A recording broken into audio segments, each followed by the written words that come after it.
Қайырлы кеш баршаларыңызға. Менің есімім Шолпан, мен Rich Factor компаниясының кәсіпкері, жасушалық деңгейде эксперт по клеточным питаниям. Негізі бүгінгі біздің дәстүрге айналған сәрсенбілік медициналық сағатымыз, біздің әр сәрсенбі күні өзі бір өткізетін медициналық сағатымыз бар ғой. Сол бүгін маған бұйырып тұр екен. Мен енді бірінші рет сәрсенбілік сағатқа шығып тұрғаным. Сондықтан сұрақтарыңыз болып жатса, соңынан қоярсыздар. Қазіргі таңда негізі өте өзекті бір тақырып.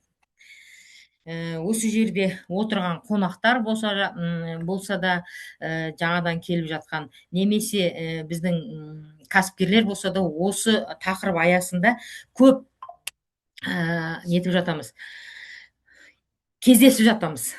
Осы сұраққа тап болып жатады да, ол мысалы біздің өнімдер, протоколды қабылдап жатқан адамдар, немесе адамдарға ұсынып жүрген адамдарда всегда мынандай сұрақ болады. Ортасында орысшам кетіп жатса, айып етпеңіздер. Неге протоколды қабылдап жатырмыз, нәтиже алмадым деген, сондай әңгіме естіп жатамыз. Осы протоколды қабылдап жатқан кезде нәтиже неге болмай қалып жатады? Неліктен осындай қателіктер орын алып жатады? Және сол нәтиже алуға не кедергі деген тақырыптың аясында сіздерменен жаңағы әңгіме өрбітеміз.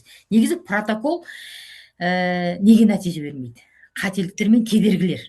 Бүгінгі енді бір сағат аясындағы өтетін сабағымыз, сағатымыз. Кездесуіміздің мақсаты сол.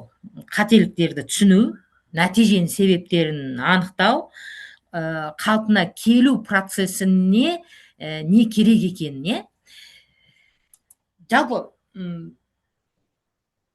біздің өнімдер, Rich Factor компаниясының өнімдері адамның денсаулығын жақсартуға арналған болғандықтан медицинаға тоқтала кетпеуге болмайды. Жалпы кішкене бір медицинаға тоқталып кететін болсақ, көп жағдайда адамдар тек медицинаға сүйенеді. Өздеріңізде де кездесіп жүреді ғой, жаңағы таргеттен, соцсеттен шыққан адамдар, енді туған туыс достарыңыз біледі ғой сіздің мамандығыңызды, сіздің әрекетіңізді жасап жатқаныңыз бәріне. Ал енді сырттан келген адамдардың бірінші сұрағы, где-то 80% келген жаңағы клиенттердің сұрағы, сіз дәрігерсіз ба деген сұрақ болады да. Сіз дәрігерсіз ба? Енді ол сұраққа әрқайсымыз әртүрлі жауап беріп жатамыз. Кейбір адамдар, мысалы, біздің компанияда дәрігерлердің саны асып келатыр, медицина саласында істеймін, осы алайын, медицина саласында істеймін, осыны жалғастырайын деп жүрген дәрігерлердің саны өте көп. Ал осы сұрақ маған қойылады да, сіздерге де қойылған болса, мен қалай жауап беремін? Бұл жерде енді қараңыздар, сұрақ және жауаптар болып жатса, сұрақтар болып жатса, сразу жауаптар беріп отырмын. Сондай сұрақ қойған кезде маған айтамын да, жоқ, мен дәрігер емеспін деймін. Бірақ біздің сатып жатқанымыз дәрі емес. Біздің ұсынып жүрген нәрселеріміз дәрі емес. Сондықтан маған дәрігер болу міндетті емес. Мен клеточный питанияның жаңағы жасушалық тағамды берем, сондықтан мен клеточный питанияның эксперті болуым міндетті. Мен клеточный питанияның экспертімін деймін. Кейбір адамдарға енді мысалмен келтірген кезде айтамын да, мына светті жағу үшін маған электрик болудың қажеті жоқ деймін. Мына свет егер өшіп қалса, бұның лампочкасын ауыстыру үшін маған электрик болудың қажеті жоқ деймін да. Сол сияқты маған біздің өнімдерді айту үшін маған дәрігер болудың қажеті жоқ деймін. Мен дәрігер емеспін деймін. Ең бірінші бізде көп адамдарда кететін қателік, сәл кішкене енді әсірелеп жібереміз да, иә, дәрігермін деп қоя салатын адамдар кездесіп қалып жатады, өкінішке орай. Сондықтан көп жағдайда адамдар дәрігерді сұраған кезде, медицинаға сүйеніп қалған адамдар сондай сұраған кезде, сіздер протоколды ұсынған кезде қандай қандай ағзаның қандай дерттеріне көмектесетініне акцент жасауларыңыз керек, бірақ мынаны ескерулеріңіз керек. Медициналық препараттар ол көбінесе симптомдармен жұмыс жасайды. Ал ауру қалай дамиды жалпы? Адамның ағзасында ауру қалай дамиды? Ауру бір күнде пайда болмайды. Енді жаңағы құлап қалып, сүйегі сынып қалса, ол бір күнде, ол резкий жаңағы движениядан сынып қалды, ол бір күндік. Ал енді ағзадағы дерттер ол бір күнде пайда болмайды. Ол тіпті жаңағы бір жаңағы мысалы цитрусты жегенде аллергиям бар дейтін адам цитрусты жеп қойды, аллергиясы болды, ол бір күнде пайда болған жоқ. Ол аллергия оның алдында болғанда, просто ана түрткі болды. Сондықтан ауру жаңағы бір күнде пайда болмайтын болғандықтан, оның қалпына келуіне де бір күн керек емес. Бір күнді талап ету кішкене ыңғайсыздау болады. Жалпы ауру айсберг сияқты, айсбергті білеміз ғой. Қазір мен мына жерде бір сызып келіп жіберейін. Мысалы, мынау су, айсберг неткен кезде, мысалы, мына судың төбесіне шығып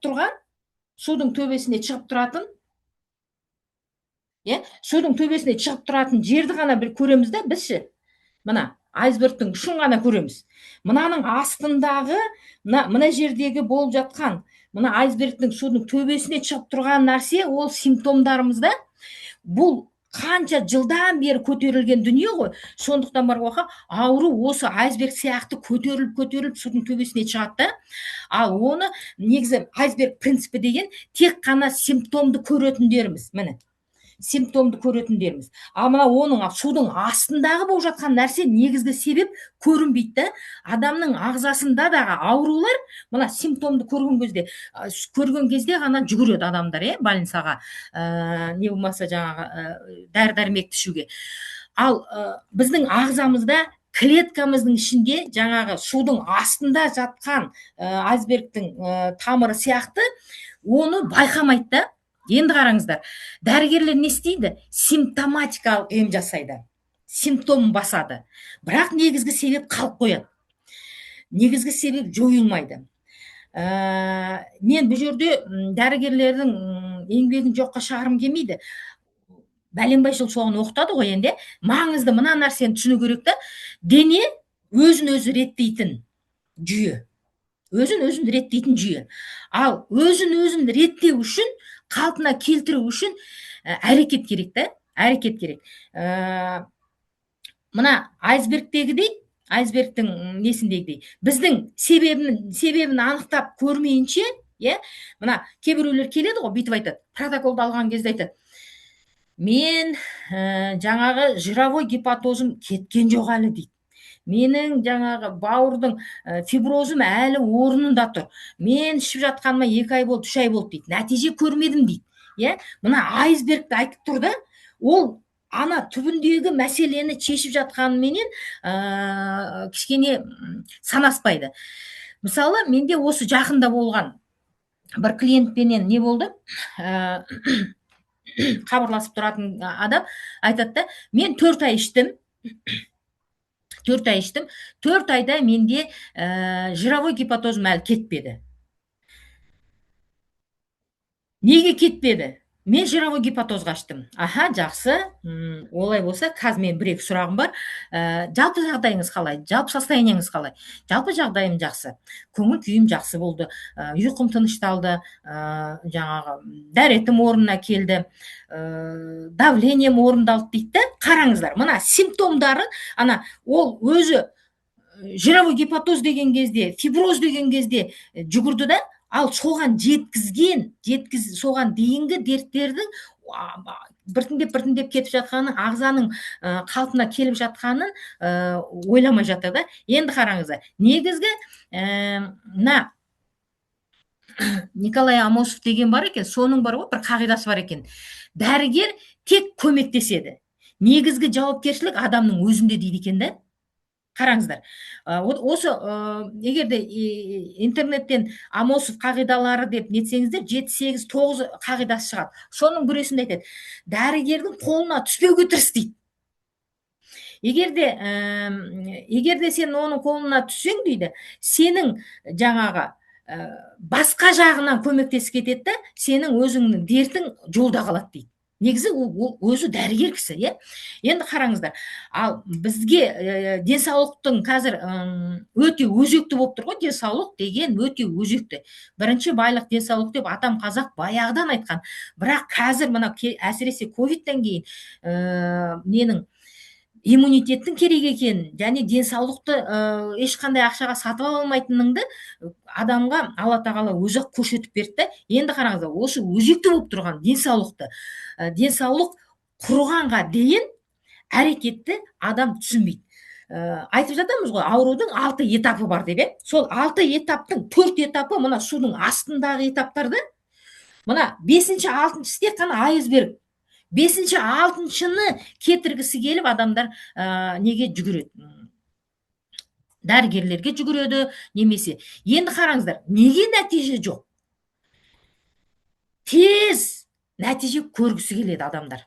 Адамдар, міне, қазір іштім, қазір жаңағы нәтижені алдым дейді. Негізінде тез нәтиже, бұл жылдап, жаңа айтып тұрмын ғой, ең не ауру 6 этаппенен келген кезде 4 этабын көрген жоқ, ана ағзада не болып жатқанын білмейді.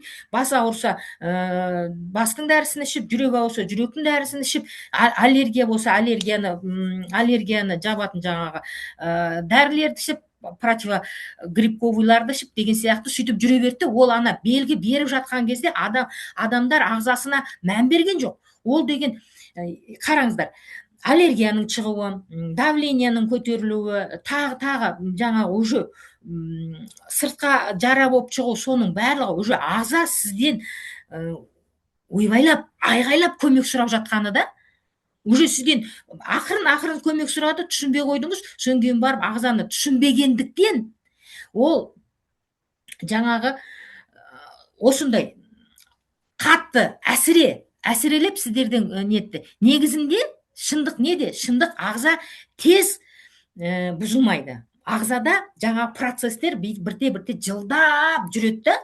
Бұл процесс жылдап жүреді. Ал тағы да шындық неде? Нәтиже тез болмайтынның шындығы неде? Ағзадағы жылдап жинаған ауруларын бір күнде алып тастағысы, тіпті 3 айда, 4 айда, 5 айда алып тастағысы келетіндікте. Ал негізгі мәселе ағза қалай жұмыс жасалады. Мысалы, сіздер өздеріңіз күнде немене ішесіздер ғой, жаңағы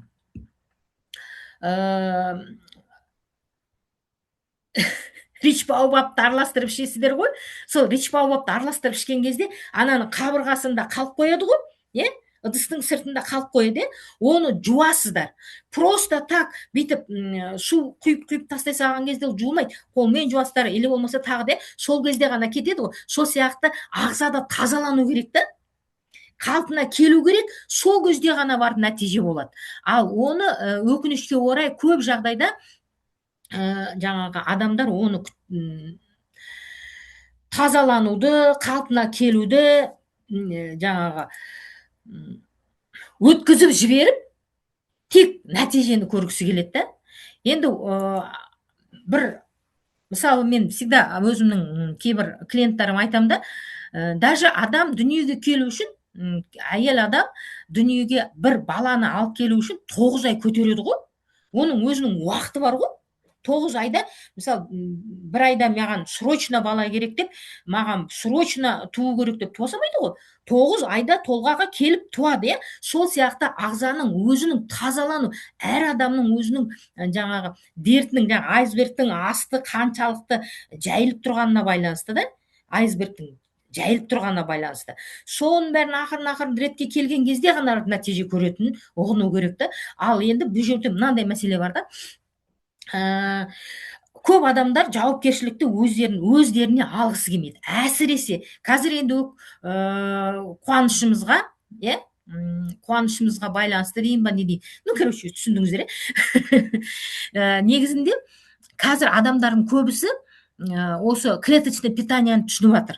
БАДыға мән беріп жатыр қазір. Ол адамды қуантатын нәрсе. Ол деген не деген сөз? Жауапкершілікті өз қолдарына алды деген сөз. Ал көп жағдайда медицинаға ғана сенемін дейтін, жаңа симптомды алса болды дейтіндер, олар ол адамдар, мен айтатын жауапкершілікті біреуге арта салғысы келеді да. Сол жауапкершілікті біреуге арта салатын адамдарда көп жаңағы возражениялар, қарсылықтар туындап жатады. Ал енді осы протоколды ішіп жүрген көзде, протокол жақсы, сенді, келді, сіздерден алды, біздің компанияның өте бір мақтан тұтатын нәрсеміз, біздің компания саттым болды, алсаң ары қарай өзің біл демейді ғой. Бізде ол өнімдерді кімнен алады, сол адамнан жаңағы кері байланысқа шығып отырады. Кері байланысқа шыққан кезде, қараңыздар, кей кездерде біздерден партнерлардан, осы ұсынып жатқан адамдардан қателік кетіп жатады. Мынандай, ондай қателік менде де болған. 4 айда аяғыңнан тік тұрып кетесің деген сияқты. Алланың Құдай сақтасын, андай жауапкершілігі сияқты алып алғансың ғой. Негізінде, мен қазір клиенттарға былай деймін. Гарантия бар ма дейді ғой. Маған сіздерден алам, шем гарантия бар ма дейді. Мен айтам, гарантия бар, бірақ біздің өнімге. Біздің өнім ағзаға қажет екеніне. Біздің өнім сіздің ағзаңызды ретке бірте келетініне, және мына өнімнің сыртында жазылып тұратын нәрсе бар ғой, мынаның ішінде мына нәрселер болады, мына рич баобабтың ішінде баобабтың жаңағы мякоті бар, және бидайдың тұқымы бар деген жазылып тұрады ғой. Солардың ішінде бар екеніне гарантия бар. Но сіздің жазылмауыңызға гарантия бере алмаймын. Неге? Өйткені сіз қалай ішетініңізді білмеймін. Өйткені сіз қалай ішетініңізді білмеймін. Менде бір кісі болды, бұлай дейді.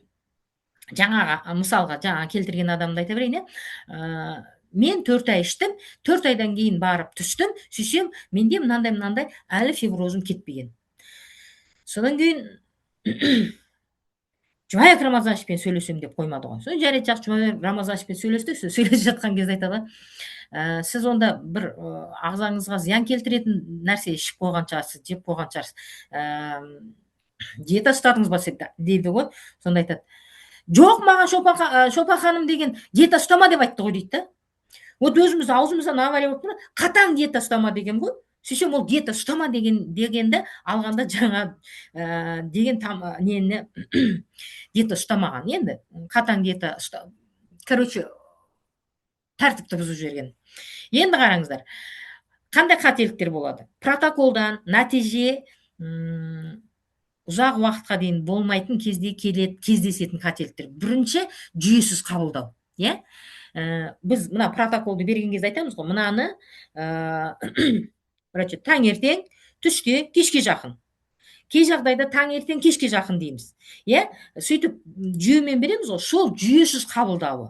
Жүйесіз қабылдамау кезде нәтиже болмайтын себебі ол тамағыңды қорытуға, тағы басқа мәселелерге күші кетіп қалады да. Бір клиент менен ноябрь айында, қараша айында бір баобаб алады, нефра алады, гэп алады, бір штуктан. Одан кейін февраль айында маған хабарласады. Мен неге ол алдында 1-2 ай ішкен, одан кейін тек қана жалғастырып ішем деген. Мен неге нәтиже алмадым дейді. Мен деген 4 ай болды ішкеніме дейді. Содан кейін қарадым да айттым, сіз 4 ай ішкен жоқсыз, сіз 2 ай іштіңіз. Протоколды 2 ай іштіңіз. Одан кейін баобабты 10 күнде таусылатын баобабты 2 ай ішіп отырсыз. Қалай іштіңіз? Жүйесіз ішіп отыр да. Сонда қараңыздар, егерде осындай клиенттер кей кездерде адамдар айтқан кезде мен бүйтем. Егерде сіз бір ай ішіп, одан кейін ішпеймін десеңіз, бастамай ақ қойыңыз деймін. Профилактикаға ішемін десеңіз, хорошо. Бірақ сіз айтасыз, мен риш-фактордың өнімдерін іштім деп айтпаңыз деймін. Ауыз тидім деп айтыңыз деймін. Өйткені енді қалпына келейін деп жатқан кезде сіз ауыз түйдіңіз де тоқтатып қойдыңыз. Иә? Қараңыз, негізінде клеткамыз, қанның клеткасы 120-160 күнде қалпына келеді. 3-4 айда тек қана қанымыздың клеткасы қалпына келеді. Ал енді жүйелі түрде қаныңыз дұрыс қалыптасу үшін сіз не істеуіңіз керек? 4 ай ішуіңіз керек. Ал егерде жаңағындай бір 4 әйтеуір рич-фактордан алдым екен деп соны 2 күннен кейін, 3 күннен кейін есіңе түскен кезде жүйесіз қабылдап жүрсең, қалай сізге нәтиже болады? Дейсің, деймін. Одан кейін су ішпеу. Негізінде су адамдар қалай су ішеді? Қатты шөлдеген кезде су ішеміз ғой, шөл дегенде сыңғытып тұрып ішіп аламыз ғой, ол сіздің ағзаңызға дұрыс, қажеттілігінше көмектеспейді. Суды мүмкіндігінше қатты шөлдемей тұрып ішу керек екен да. Қатты шөлдегенде ішкен су, ол сіздің шөліңізді ғана басады да, ол сіздің ағзаңызға, қаныңызға бармайды. Мысалы қараңыздар, неге медицинада система құйған кезде, қанға система құйған кезде адам кішкене жақсы болып қалады. Өйткені қан тамырларын система құяды ғой, сол кезде күшпенен құйылған дәрілер күшпен қан тамырыңызды кеңейтті. Содан кейін қаныңыз сұйылды да, жақсы қан айналым болды. Содан кейін сіздің деген мына симптомыңыз сниматься етілді. Айсбергтің басындағы кетті, Біраз уақыт өткеннен кейін қан тамырыңыз қайтадан орнына келді ма? Қайтадан дертіңіз басталады да. Өйткені сіз себебіне жұмыс жасаған жоқсыз. Күшпен итеріп суды құйған сияқты болыңыз. Ал енді күнделікті кездесетін қателіктің екіншісі, біз деген судан тұрамыз ғой, адамдар судан тұрады. Күнделікті салмағыңызға байланысты, водный режимді салмағыңызға байланысты ішіп отырсаңыз, бір ішкен кезде сыңғытып емес, үшке бөліп, ол біздің неде де бар ғой, ауызға салған ұрттап ішкен суды үшке бөліп ішу деп. Сөйтіп суды дұрыс ішкен кезде адамның ішіп жатқан протоколыңызға ол сұйықтық береді, ол ары қарай сіңуіне, ары қарай жүруіне, қан менен керекті жеріне баруына көмектеседі. Осы суды ішуді көбейту керек. Кейбір адамдар айтады, мен шөл дегенде ғана, жазда ғана ішем, қыста қайтып ішем, жаураймын ғой дейді. Онда ауырып жүре бердіңіз. Тамақты өзгертпеуі. Мына өнімдерді ішіп жүрген кезде, сол майлы тамақтарын жей беретін болса, сол тәттілерін іше беретін болса, сол газировкасын іше беретін болса, бұрынғы тамақтану салтын сақтай беретін болса,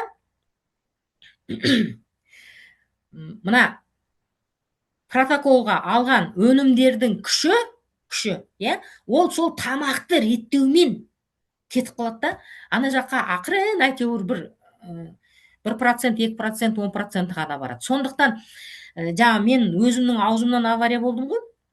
Қатаң диета ұстамай ақ қойыңыз деген кезде, қатаң дегенді естімей қалғанда, диета ұстамаңыз дегенді естіп қалған ғой. Сол менен диета ұстамайған. Сол сияқты болмасын. Негізі диетаны қатаң болмаса да тамақтану рационын өзгерту керек екен. Одан кейін дозаны өзгертіп жіберу. Жаңағындай. Кез келген осы жерде отырған партнерлар білетін шығар.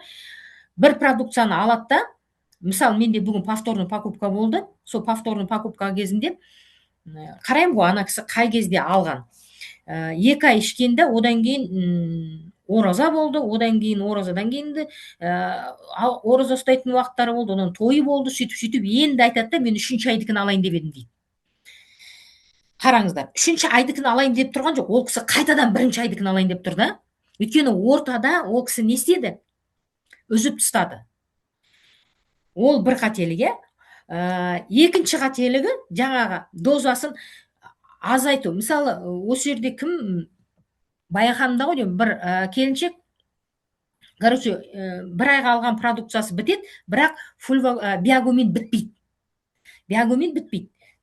Сонда айтады да, биогуминіңіз қалай бітпеді, ол біту керек қой десе айтады ғой. Мен деген бір тамшыдан тамызып жүрмін дейді да, ойлаңыз. Мына кесеге бір тамшы биогумин құйды. Ол не болды ол? Дозасы дұрыс емес болды да. Сондықтан сіздерге мысалы протокол 1 деді ма, чай қасық деді ма, чай қасықпенен. Қатты айғайлап кетіп жатырмын ғой деймін, ақырында естімейтін сияқты айғайлап отырмын ғой.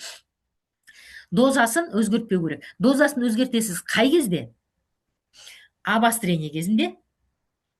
Не азайтасыз, не көбейтесіз. Обострение кезінде тоқтатпау керек. Неге тоқтатпау керек? Өйткені ол жерде жұмыс жасап жатыр да. Жұмыс жасап жатыр. Кәдімгі уже ана айтады ғой, ауруға тесіп жатыр деген сияқты. Мына протоколды ішкен кезде бұл деген барып реттейді ғой, ақырын. Ана жерден сен кет уже шық деп, мына жердегі паразиттерді қуып дегендей. Сол кезде паразиттер о бізге деген кеттеп жатыр екен деп қашып кетпейді ғой. Олар деген не істейді? Олар деген жанталасады. Олар ол жерде уже мекендеп алған, өздерінің үй жасап алған, семьясы бар деген сияқты. Иә, сонан кейін олар бороться етеді ғой за свое место. И бороться еткен кезде обострение болады. Сол обострение кезінде не көбейтіп жіберу керек, не сәл азайту керек, бірақ тоқтатпау керек. Осы обострение кезінде кететін қателіктер көп адамдар бүйтеді. Маған жақпады дейді. Ол сізге емес жақпаған, ол сіздің паразиттеріңізге жақпады. Өйткені оларға мекенін тастағысы келмей жатыр. Сондықтан дозировканы өзгертеміз тек қай кезде? Егер де ағзаңызды тазалап, протоколдан нәтиже алғыңыз келетін болса, тоқтатпай ішуіңіз керек та, и жаңа дозировканы увеличить, уменьшить етуіңіз керек тек қана обострение кезінде. Одан кейін барып, тағы да бір қателік, ұйқының болмауы. Ұйқы деген ол сіздің нерв жүйелеріңіздің реттелуі. Ұйықтау белгілі уақытта ұйықтау, белгілі сағатымен ұйықтау. Өйткені ұйқы бұзылған кезде уже нервный система бұзылады. Өзі қараңыздаршы, бұрын, қазір енді олай емес шығар, бұрын ночной смен, түнгі сменге жұмысқа шығатын адамдарды бір күн түнгі сменге шықса, 2 күн демалатын. 3-4 күні ғана сменге шығатында. Қазір ондай жоқ қой. Сонда ұйқы деген адамның неге оларға жаңағы бір күн ночқа шықтың деп 2 күн демалыс берді? Өкіметті ақымақ емес қой ол кезде. Бірақ ол кезде адамның денсаулығына кішкене жанашырлықпен қарайтын заман екен. Оказывается. Сонда қараңыздар, бір күн, екінші күн ұйықтайды, үшінші күні уже қалпына келеді. Сол сияқты ұйқы режимі болу керек. Ұйқы режимін жаңағы нету керек. Одан кейін жаңа осы айтып кеттім, тағы обострение. Обострениеден қорқып, ауруымен жүре бергісі келетін адамдар бар да. Обострение бола ма дейді ғой. Обострение болады, иә. 80% адамдар обострение өтеді. Десең айтады, ой, онда мен алмай ақ қоямын дейді. Онда ауру жүре бер дейсің. Аптекаға да клиент керек қой деп қоясың ғой. Сондықтан қараңыздар, обострениеден қорқу, ол психологически адамға нәтиженің керек жоқ, маған нәтиженің керек жоқ, мен обострение болуым керек жоқ деп жалынады да өзінің ағзасынан. Сондықтан обострениеден қорқпау керек. Обострение не екенін ашық айту керек. Енді тағы да бір мәселе, неге нәтиже кешірек келеді? Адамның алған протоколды ішіп жатқан адамның токсиндеріне байланысты да. Токсин неғұрлым көп болса, оның жаңағы нәтижесі кешірек келеді. Егер жаңағы су дозасын істеп жатыр, жаңа айтып кеткен жүйелі қабылдап жатыр, су ішіп жатыр, тамағын өзгертті, дозировканы өзгертпей жақсы ішіп жатыр, ұйқысы әйбат, обострениеден қорқып жүрген жоқ. Бірақ оған әлі нәтиже келмей жатыр. Неге? Өйткені ол адамның ішіндегі токсиндер көп болуптур да. Сол токсиндерге байланысты нәтиже кечирээк келеді. Бірақ жаңағы жүйелерді істеген кезде ол міндетті түрде нәтиже келеді. Одан кейін барып бауырдың жүктемесіне байланысты да, бауырдың бауыр бірінші фильтр дейміз ғой, иә? Бауыр бірінші фильтр. Сол фильтрге түсетін ауыр жүктемеге байланысты да, опять-таки жаңаққа келеді, тамаққа келеді, неге ұйқыға келеді деген сияқты. Одан кейін ағзасындағы паразиттердің көп азына байланысты. Кейбір адамдар мысалы айтады ғой, ой, мен деген всегда чистка жасап тұрам дейді. Жесткий чистка ол адамның ағзасынан паразиттерді қуып шықты деген сөз емес.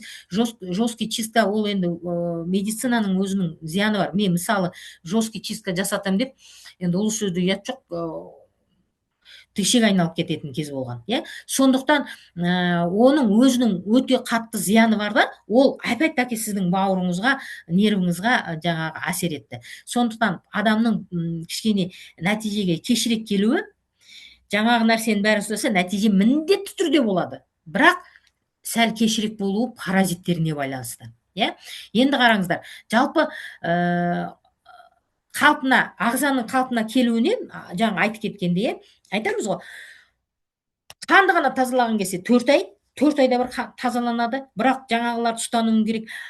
Бауырды қалпына келтіргің келетін болса, 6-7 ай.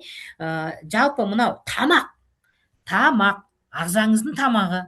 Сіз бір күн тамақ ішіп алып, бір ай жаңағы аш жүрмейсіз ғой, күнделікті. Сол сияқты күнделікті сіздің клеткаңызға беріліп тұратын тамақ.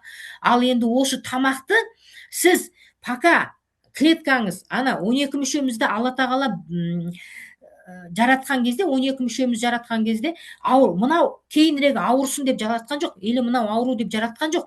Барлық 12 мүшеміз сау қылып жаратты. Біз өзіміз құртып алады екенбіз. Адамдар өзі құртып алады да, бірақ адамның жаңағы мәселесін айтпайды. Мен ананы ішіп құрттым деп. Ажаханымда бір клиенті болды, тоже фиброздан жақсы нәтиже алып келді да, и тоже 4-5 ай ішті ғой деймін. Соңында жаңағы аға ренжиді. Мен деген нәтиже алмадым, фиброзым әлі кетпеді деп. Неге кетпеді екен деп жаңағы әйелімен сөйлеседі ғой, сол кезде айтады ғой, ой, ағаңның кішкене ұрттап алатыны бар дейді да. Енді қараңыздар. Бауырды енді өзі жақсы болып келе жатқан бауыр тарс еткізеді де уландыра салады. Одан кейін біздің мына клеточный питаниемен, обострениемен жақсы болып келе жатқан кезде тарс етеді де укол сағызып алады. Жаңағы система алып алады, иә. Енді оның өзінің алатын кездері болады, бірақ та деген ауырлыққа кішкене шыдамай қаламыз. Ол не істеді? Ол бауырға опять-таки күш түсірді да. Сондықтан, мысалы қараңыздар, осы нені қарап отырған кезде бір әңгімеге көзім түсіп кетті, сонда былай енді айтып берейін сіздерге. Короче, ұстазына шәкірті келеді деп бүйтіп айтады. Неге мен нәтиже ала алмай жатырмын дейді. Елдің бәрі нәтиже алып жатыр. Осы біздің неге тура келетін притча екен. Мен неге нәтиже ала алмай жатырмын? Елдің бәрі нәтиже алдым деп айғайлап жүр дейді. Соң айтады, қолына шелек береді де суға жібереді. Су алып кел дейді. Анау су алып келеді, әкесі жарты шелек. Жарты шелек суды көреді, айтады, неге толы шелек әкемедің дейді. Сонда айтады, су алатын жерде бір рет бүйтіп алған кезінде осылай жарты ғана алынады екен дейді. Сол айтады, сен әкегенің жарты шелек қайдан саған нәтиже дейді. Міне, мына протоколды ішкен кезде жартылай ішеді, қайдан нәтиже. Тамақты ішкен кезде жаңағы диетасын жартылай ұстайды, қайдан нәтиже. Ішіп жүрген кезде тойға барады да, тағы да диетасын құртып тастайды, қайдан нәтиже. Сондықтан бар ғой, қалпына, ағзаға жылдап жинаған ауруыңның несінен шыққың келе ма? Демек, сен не істеуің керек? Оған кәдімгі жауапкершілікпен қарауың керек. Алла тағала аманаттап берген денсаулықты түзету үшін жауапкершілікпен қарауың керек. Оны дұрыс жасауың керек. Протоколды ішіп жатырсың ба?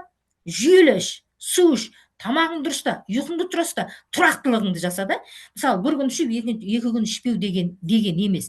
Сонан кейін барып, кейбіреулер айтады ғой, нәтиже алғысы келеді, бір 2-3 продукцияменен. протоколды алмай нәтиже алғысы келеді. Сол адамдарға мен бір мысалым бар, сіздерге де пайдалануға керек болып қалатын шығар. Мен айтамын да, біз бәріміз бала болдық қой, ауылда өстік. Сол кезде жаңағы есік терезеден шыбын шіркей кіріп кететін да, содан кейін сол шыбын шіркейді қуалауымыз керек та. Енді ойлаңыз, елестетіңіз. Ауылда бөлмеде шыбын көбейіп кетті. Бір адам қолына жаңағындай полотенцамен қуып едік қой. Полотенцаны алды да мына жаққа бір жүгірді, мына жаққа бір жүгірді, мына жаққа бір жүгірді. Ана бөлмеден қуып шықса бір 5-6 шыбынды ғана қуып шығатын шығар, қалғандары қуыс-қуыста тығылып қалып қалды. Одан кейін көмекке шақырамыз. Шыбындарды қуа алмай жатырмын деп, сол кезде келеді, ағаң келеді, әпкең келеді дегенсе. Бәрі жан-жақтан тұра салады да, тықс. Бөлмеден шыбындарды қуып шығамыз, қалса бір қуысқа тығылып қалған бірең сараң ғана қалатын шығар. Міне, протокол сол да. Неге протокол толық ішу керек? Өйткені ана сіздің бөлме дегенім сіздің іш құрылысыңыз, ағзаңыз. Шыбын дегенім ана сіздің паразиттеріңіз, дерттеріңіз. Соны қуып шығу үшін жан-жақтан керек. Гепа да керек, нефра да керек, осчевол да керек, баобаб да керек, биогумин да керек, макс да керек, тағы да нені ұмытып қалдым. Соның бәрі керек, жан-жақтан керек. Сол кезде 6 ай ішсеңіз, сізде нәтиже болады. Енді сол кезде 5-6 адам тұрып алды, бірақ та бір істемей тұратын болса, онда не істейді? Или терезені ашты да, есіктен қуып жатыр шыбынды, мына терезе ашық тұр. Кете ма? Шыбын мына кіріп жатады. Сол сияқты да, егер де барлық протоколды ішіп жатырсың, бірақ сенде нәтиже жоқ, өйткені сенің мына терезең ашық тұр. Өйткені сенің жасап жатқан әрекетіңмен бұзық қойып жатқан, бүлдіріп қойып жатқан нәтижелерің болып жатыр да. Нәтиже жоқ болса, әрекетті өзгерту керек та. Әрекет тексеру керек. Кез келген адам протоколды ішіп жатыр, бірақ нәтижесі болмады десе, өзіңізді әрекетіңізді тексеріңіз да, біреуді кінәлау емес. Өйткені мен всегда айтам, ем, шипа Алладан, әрекет адамның өзінен, клиенттің өзінен. Біз тек қана себепшіміз. Біз себепші көрсеттік, айттық, бердік, не істеу керек екенін себепші болып ортасында жүрміз да, катализатор болып. Ал әрекетті ана адамның өзі жасайды да, өзі. Ортасында басқа бір нәрсе жасап қойды ма, одан кейін барып мәселе басқаша кетеді. Сондықтан адамның энергиясы болу үшін, адамның ағзасындағы жаңағы не қалыптасу үшін Алла тағала берген 12 мүшемізді қалпына келтіреміз деп шешім қабылдадық па, протоколды алып па, протокол менен шетін жүйені тоқтатпауымыз керек. Сол кезде жаңағы қателіктер болмайды. Сол мен сіздерге айтайын деген әңгімем. Егер де сұрақтарыңыз болса, қойсаңыздар болады. Енді шын айтайын, менің бұл бірінші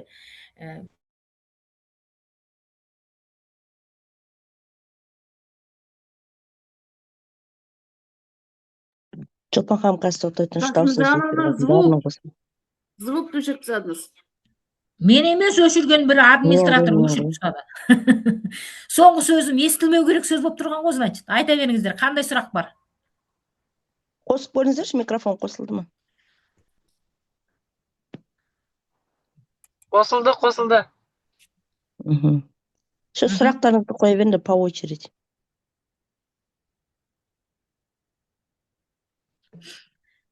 У матросов нет вопросов. Жалпы протоколды сыну кезінде сұрақтарыңыз бола ма? Протоколды алмайын деген адамға? Саламатсыз ба, Шолпан? Саламатсыз. Бір вопрос. Мен естімей қалдым. Есімім Азиза. Аха. Таныстығыма құрметтімін сізбен. Аха, мен де қуаныштымын. Бар еді сізбен сұрауға да. Мен бір айдан асты ішіп жатырмын. Менде нормальный результат болып жатыр, бірақ менде бір проблема болып тұр да. Мен по большому туалетке шыға алмай жатырмын. Менде запор болып жатыр. Аха. Көмектесіп жіберу керек. Алгашында клеточный питанияны ичкен кезде ол кейбір адамдарда запор болатын, кейбір адамдарда диарея болатын, ол заңдылық та. Сондықтан кішкене ағзаңызға көмектесіп жіберіңіз, слабительный ішіп жіберіңіз. Өйткені ана қараңыз, бүкіл ағзадан ана паразиттердің барлығы мына протоколдар жан жақтан шыбын қуғандай қуып жатыр ғой. Олар келіп те тығылып қалды да, ары қарайға көмек керек болып тұр. Сондықтан слабительный ішіп кішкене көмектесіп жіберіңіз. Обычный слабительный іше берсем болады, Иә, аптекадан обычный слабительный алып іше берсеңіз болады. Бұл сон білейш деп отыр едім да. Ол заңдылық, ол протокол кезінде болатын заңдылық. Менде атак нормальный құлағымда шум бар еді, сол кетіп қалды. Тамаша. Циститім қатты, цистит бар еді, ол кетіп қалды. Тамаша. Менде Ол енді ағзаңыз енді бірте жаңағы айсбергтің астындағы сияқты бірте клетка за клетка, орган за органом ақырын келе береді ретке. Енді сол кезде жаңағындай кейбір кездерде обострение бар ғой, 2 айдан кейін де болады екен. Бұрын мен ойлайтын, алғашында болатын шығар депші. Енді өзімде шын айтсам алғашында болған.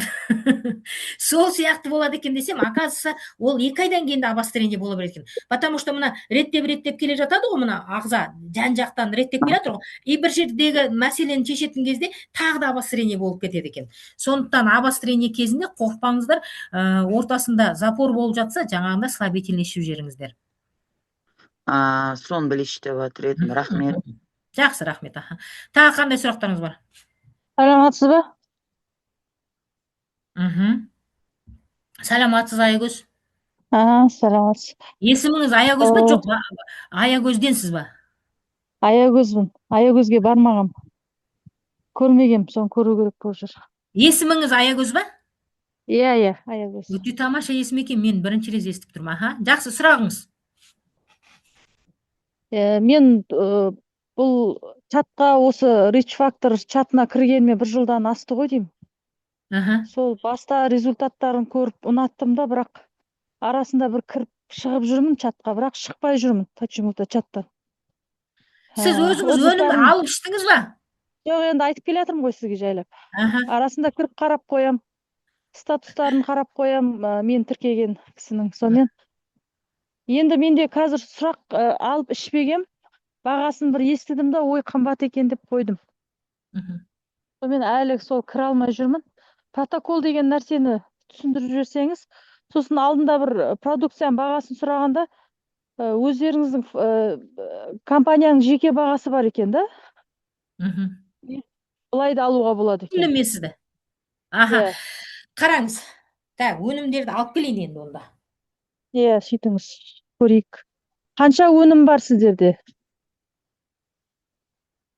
Тағы қоя берсем бола ма сұрақ? Қоя беріңіз, естіп жатыр, міне өнімдерді әкелдім. Көрдіңіз ба, біз өзіміз ішеміз ғой осыны. Мен эндокринолог жаңағы гинеколог полный обследование қаралып жүрмін да, бәрі нормально, бірақ бауырымды, асқазанымды тексерткен жоқпын. Оған тексерту үшін лимит бітіп қалады екен, айдың басы керек екен, сонымен соған реті келмей жатыр. Бірақ анализдер мен сізге өзім сияқты бір жауап берейін, түсіндім мен сізді. Қараңыз. Енді жоқ, айтайын да енді. Маған енді эндокринолог бір дәрілер, витаминдер жазып берді. Енді ол витаминдердің бағасын білмеймін.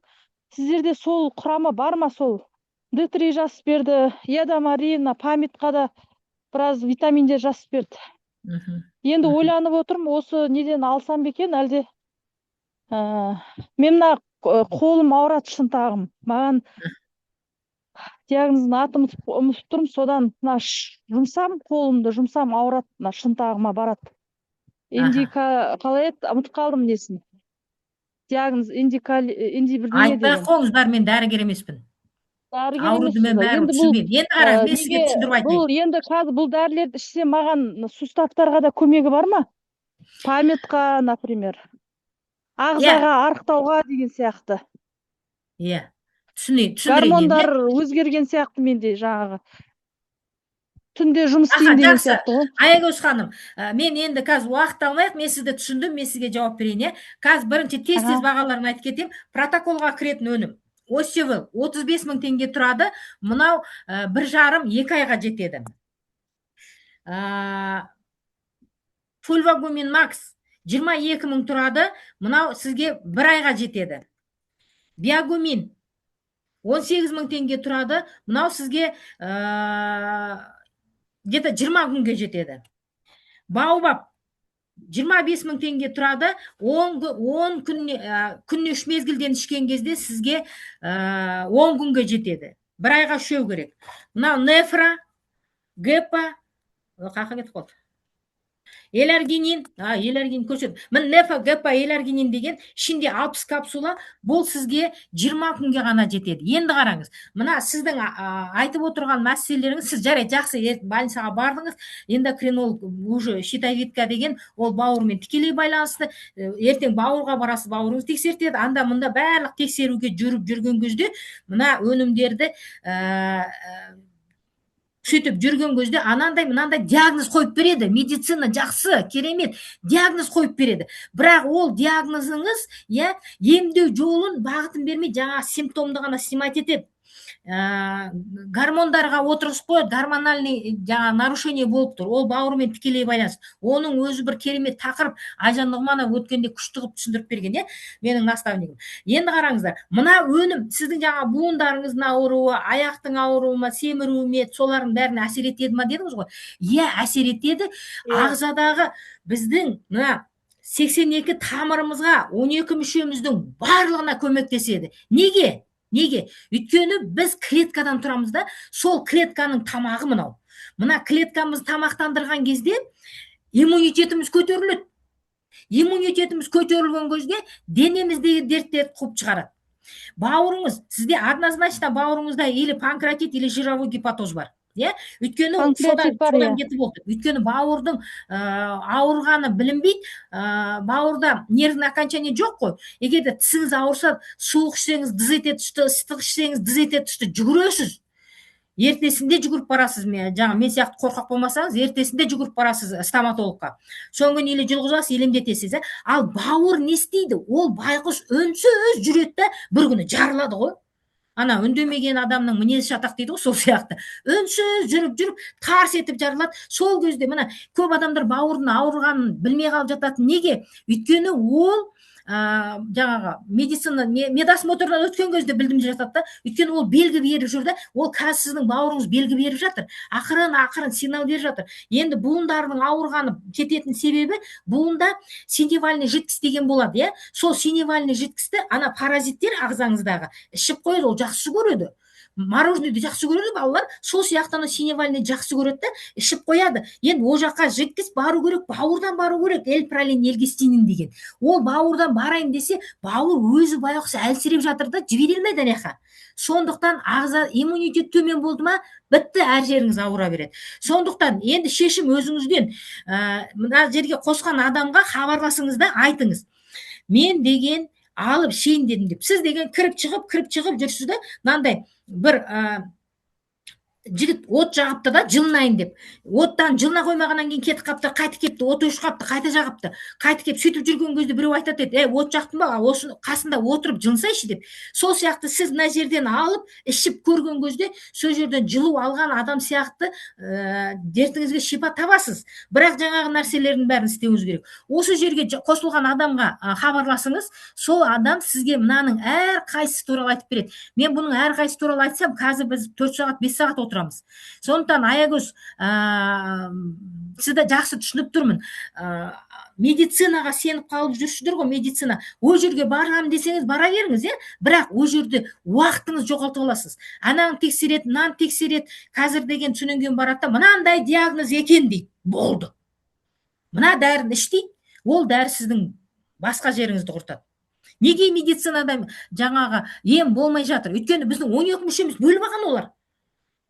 Жүрегімізді біреу қарайды, асқазанымызды біреу қарайды, бауырымызды біреу қарайды, тіземізді біреу қарайды деген сияқты. Ал біздің 12 мүшеміз бір-бірімен тығыз байланысты. Сіздің асқазаныңыз ауырып жатыр ма? Неге ауырып жатыр? Өйткені өт дұрыс бөлінбей жатыр. Өттің бір қызметі ғой тамақты қорыту, иә. Өт неге дұрыс қоюланып кетті, или болмаса майысып қалды, не дейді ана? Майысып қалды дейсіз, сгит дей ма, не дейсіз, сондай ғой, тілін білмеймін, короче. Неге сөйтті? Өйткені бауырдан сұйықтық бармай жатыр. Ол жаққа неғып сұйықтық бармай жатыр? Өйткені асқазан дұрыс тамақ бермей жатыр. Асқазан неғып дұрыс тамақ бермей жатыр? Міне, бүкіл ағзамыз бір-бірімен байланысты. Сондықтан, мына өнімдер, мына өнімдер, бисмиллахиррахманиррахим. Мына өнімдер, сіздің түгел 82 тамырыңыз арқылы бүкіл ағзаңызға күш қуат береді. Күш қуат бар адам ешқандай дертке қарсы күш қуаты бар адамға дерт қарсы тұра алмайды. Кетіп қалады, қашып кетеді. Осы жерге қосқан адамға, жаңа группаға қосқан адамға айтыңыз, айналайын, маған мынаны тағы да түсіндірші деп. Одан кейін ол кісілер чайнап тұрып түсіндіріп береді. Мен қазір бүйтіп андай фантигін көрсетіп отырмын. Тағы сұрақ. Бұл өнім сонда бір айға да жетпей ма? Біреуі жетеді, біреуі жетпейді. Сонда повторно алу керек па? Қанша жыл болды ауырып жүргеніңізге? Қой құрсын, ауырып жүрген жоқпын. Бәрі дұрыс, просто. Салмақ жағынан. Қой құрсын, ауырып жүрген жоқпын. Екі адамның бірінде кездесін, жировой гепатоз деген сияқты. Мына өнімдер протоколмен ішетін болсаңыз, дәл жаңа көрсеткенім, әрқайсы әртүрлі. Мынау 2 айға жетеді дегенде, 1 айға жететінде есептеп береді, оны сізді шақырған адам айтып береді. Мұнаның бәрі 1 айға жетпейді. Кемінде 4 ай ішуіңіз керек. Егер ауыз тием десеңіз, онда өзіңіз білесіз.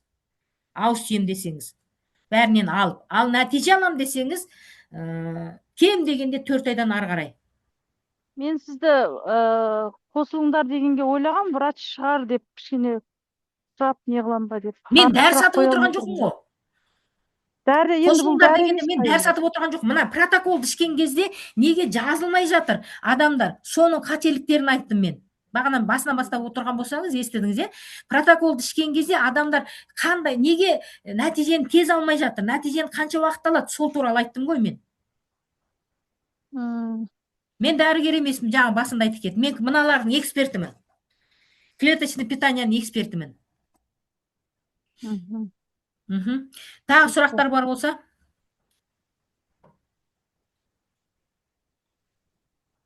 Саламатсыз ба? Саламатсыз. Шолпан апай, мен жақында кірдім. Менің кіргеніме 1 аптадай болып қалған шығар. Мен бастап уже алдым. Менде бауырда гемогиома бар деген. Былайынша ешқандай қанша тексерулер болады. ИФА тапсырамыз жылда, медосмотр ештеңе білінбеді. Сосын былайынша давлением көтеріп жүргесін Ақтөбе қаласына барып тексерілгенімде гемогиома деп берді. Бірақ енді ол уже начинающий не ғой. Сосын 2 қолымның мынадай білектерінде ісіп тұрып, томпайып ісіп тұрады, май сияқты, бай томпайып, жировик сияқты. Аяғымда, буынымда ісіп, аяғымда сөйтіп, бірақ қанша жерлерге бардым, қанша жерлерге айттым, ешкім ештеңе айтпайды, ол білмеймін, бұл неден болған деп сөйтіп қояды. Сонымен мен Айгүл ханым кіргізді, осында бар ол кісі. Айгүл ханымда онда интернеттен кірдім, интернет арқылы тиктоктан көріп, сол кісінің өнімдерін айтқанда, олардың мысалы түсіндіргені, қазіргі өнімдерді айтып түсіндіру, қазіргі медицина тілімен болсын, жалпы қазақ тілімен болсын түсіндірген кезінде өте түсінікті, керемет айтқан өнімдері маған ұнады, өте қатты. Қалай көп нелерге барып көргенде. Маған қандай сұрағыңыз бар? Жалпы сұрайын дегенім, бұл өнімдерді бастап жатырмын, бауырға 3-4 өнімін алдым, соны іше берсем бола ма, или тағы да қосымша өнімдер алуым керек пе? Түсіндім. Протоколды толық ішпесеңіз, сіз мен рисфактордың өнімдерін іштім деп ешкімге айтпай қойыңыз, ауыз тиіп жүрмін деңіз. Өйткені протокол толықтай ішкен кезде жаңағы мәселем, тем более сізде бауырдың мәселесі болып тұр, ол бауыр неден болып тұр? Ана қолыңыздың ісіген неден болып тұр? Симптомдар ана елдер неге таппай жатыр медицинада? Өйткені олар бір жерді ғана қарап отыр да. Сондықтан полноценно кем дегенде 4 ай толық протоколды ішесіз, одан кейін барып өзіңізге ұнаған жаңа өнімдерге, содан кейін 3-4 айға қалсаңыз болады. Сенесіз ба, мысалға мен 3 күндей болды андай несін, ана 22 мың атымды қала беремін қайта жаз қара сұр соны қасықтап 3 мезгілде іштім, баста 3 күн, соң қозғады, давлениемді көтеріп қозғады. Бірақ нанасыз ба, 4-ші күні менің буынымдағы ісіктерімнің бәрі кетіп қалған ғой, 2 қолымдағы, аяғымдағы.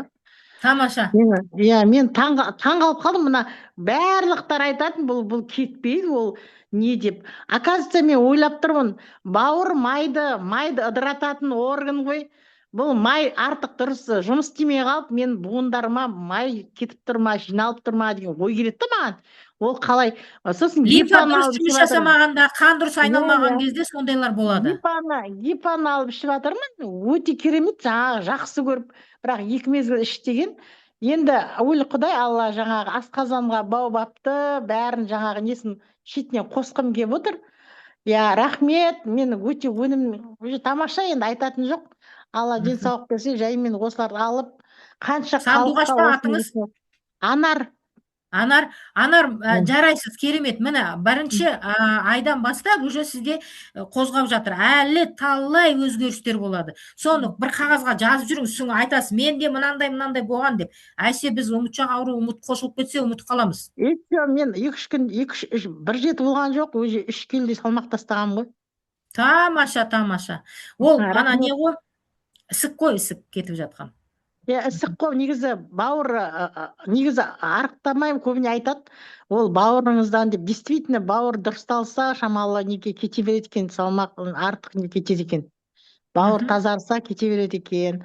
Рахмет, сол тек жалпы өнімді алу керек па деп жатқан. Алыңыз, толықтырып алып ішіңіз. Тағы сұрақ бар ма? Менде бар. Кеш жарық Шолпан ханым, кеш жарық ханымдар. Шолпан ханым, мен Гүлжаханмын ғой. Гүлжахан, саламатсыз. Мен сізден алып ішіп жатырмын ғой, протокол берді, тоқтатпай. Менде қазір мынандай шағымдар болып жатыр. Таңертең сағат 7-те дәрім ішем ғой, жұмысқа барғанша 8:30-ға дейін өтімде тасым бар ғой. Өзіңіз білесіз, бауырым ауырады менің. Февральдың 27-сінен бастап ішіп жатырмын, Алла амандығын берсін. Сіздердің өміріңіз шипа болсын деймін. Менің қазір өтім қатты қозғайма, сосын ісініп жатырмын мен. Аяғыма нәски киіп алам ғой, нәски бетім домалақ болып. Өзім сезем, ісініп жатырмын. Сосын өтімде тастарым қозғайма, сізге асқазаным ауырады деп 1-2 рет жаздым ғой, асқазаным ауыратқан жоқ, негіз өтім. Кішкене қазір осы соңғы неделе кішкене қарным ашса, сәл қарным ашса, ана не асқазаным бүріп ауырып кетті, аузыма бірдеңе сала қоям, кішкене басылады. Өтімді қозғап жатқан ғой, да? Паразиттеріміз тамақ сұрап кетеді ғой. Жақсы түсіндім. Мен сізге бар ғой, ана лимфатический упражнение жіберем, сол лимфаны тағы да кішкене лимфатический упражнение қосыңыз, или сізге жіберіп бердім. Лимфатический, ана адамда кішкене ісіну не болған кезде лимфатический упражнение қосу керек негізі, өйткені ол мына лимфаларымыз нетіп қалады ғой.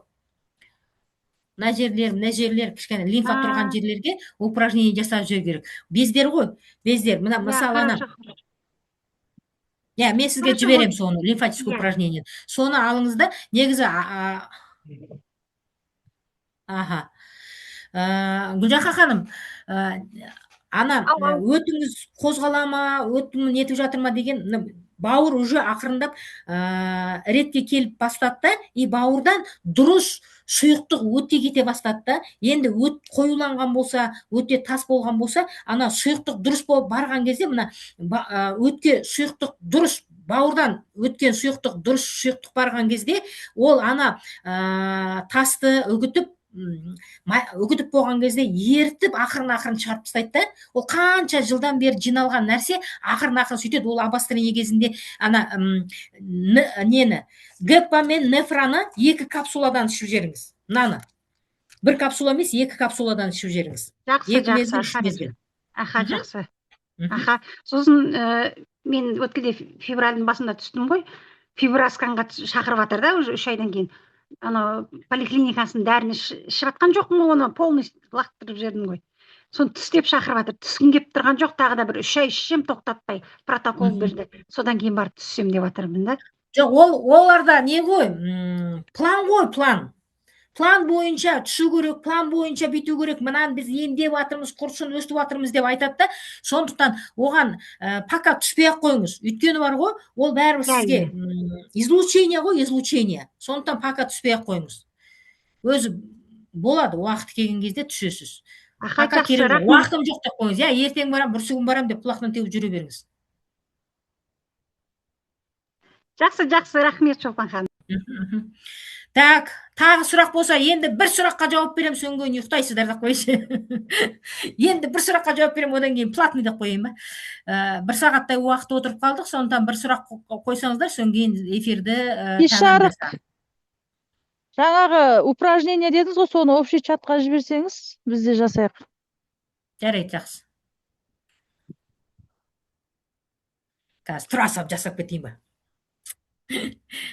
Болды ма сұрақ? Жасыңыз нешеде? Сұрақ.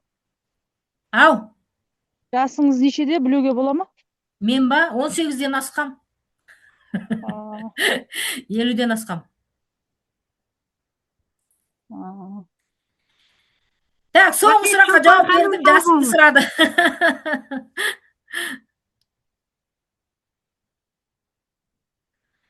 Мейрамгүл бастық болдық па? Жоқ, бір сұраққа жауап берейік па?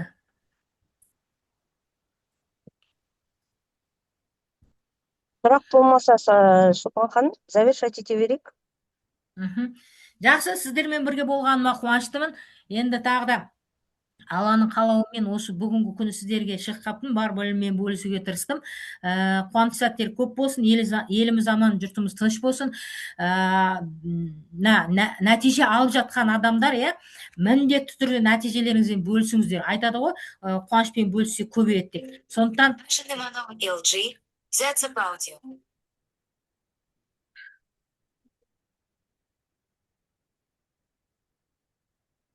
Ажар ханым, мен әлі эфирде отырмын. Сондықтан дендеріңізге саулық тілеймін, қуанышты сәттеріңіз көп болсын.